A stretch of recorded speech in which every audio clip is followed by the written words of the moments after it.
my car cleaning skills are not what they used to be. So I've teamed up with Ben from BRV Valeting, and he has gone through how to clean a car properly and what products to use, and we're going to share that with you guys. So I hope you enjoy the video. Right, so that's the arches all blasted. Yeah. So now we'll just wet the wheels. We'll spray a bit of fallout remover, bleeding iron. There are people out there that do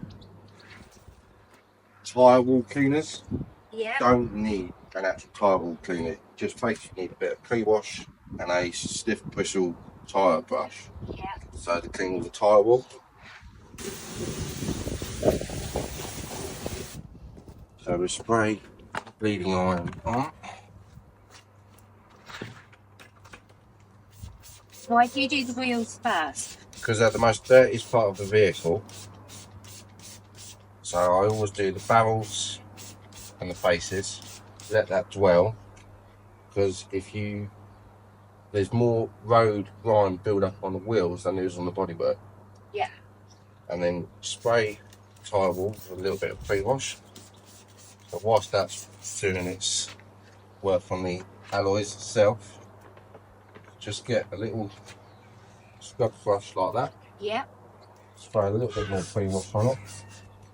Scrub all the tyre wall.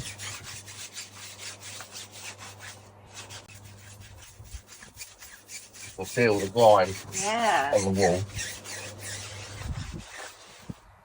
So that's the tyre wall done, and then get a long wheel brush, start from the barrels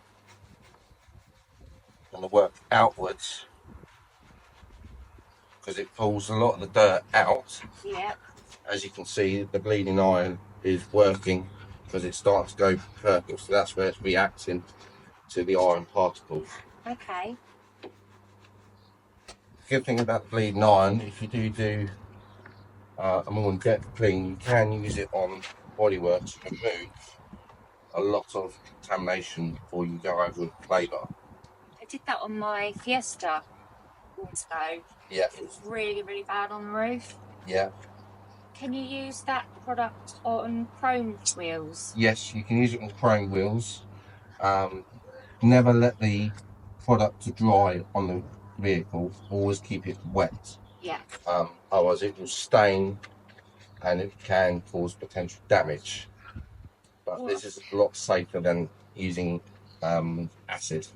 What about on like my Peugeot wheels they're not actually chrome, they're just stripped and polished? Yeah, so I would use a bleeding iron on that, just to make sure, or if you do want to not go to that extreme, you can just use a bit of pre-wash on them. Yeah.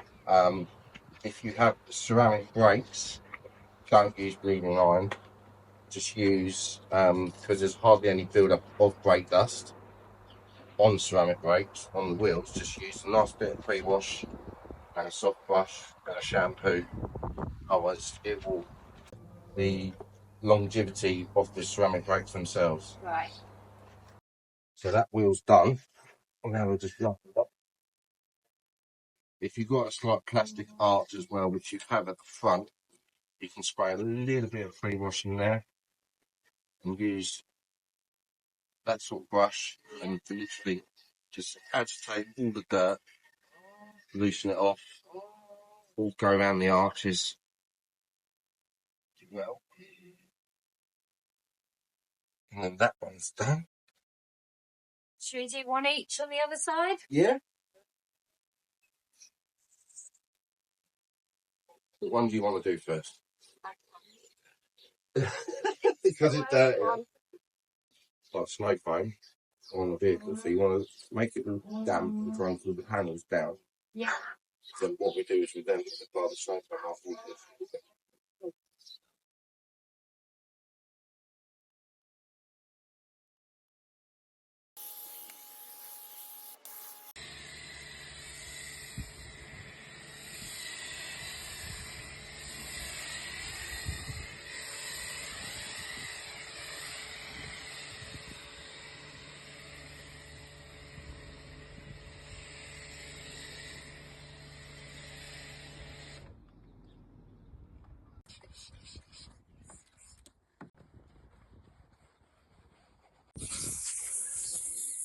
that gets a lot of build up of dirt as well, and a lot of people miss that, and that's why, especially on white cars, you notice it more. But you did get all the algae.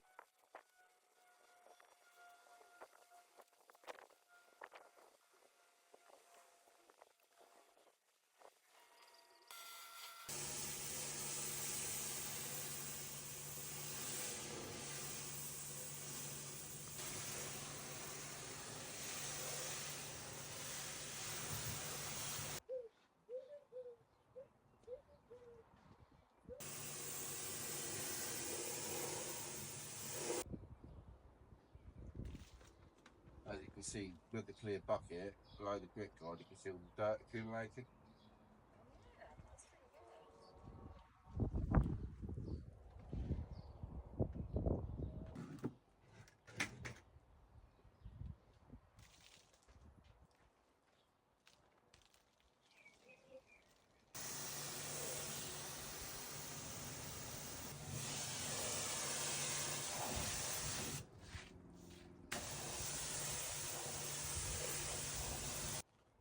And that's the thing on a black car as well, the watermarks. Yeah, they will show up like no fire. Yeah.